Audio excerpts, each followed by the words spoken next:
आऊज़ुबिल्लाहि मिनश्शैतानिर्रजीम बिस्मिल्लाहिर्रहमानिर्रहीम। मेरे प्यारे दोस्तों, अजीज़ों, बहन भाइयों, अस्सलामु अलैकुम।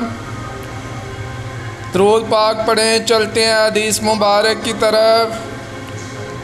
ये हदीस मुबारक बुखारी शरीफ की रवायत है।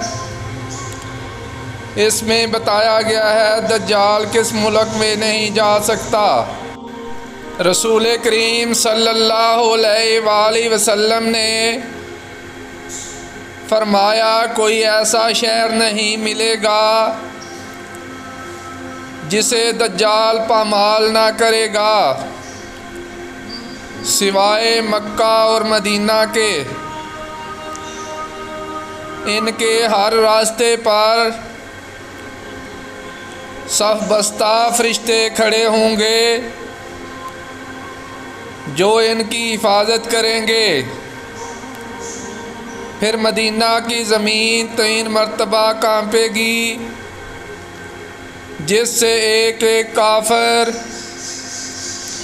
और मुनाफिक को अल्लाह ताला इससे बाहर कर देगा।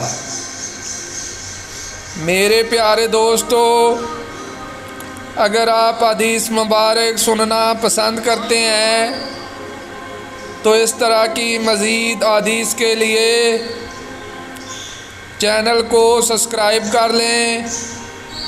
बराए मेहरबानी वीडियो को लाइक भी करें। इजाज़त दें, मिलते हैं फिर एक नई हदीस के साथ। जज़ाकल्लाह, शुक्रिया, अल्लाह हाफ़िज़।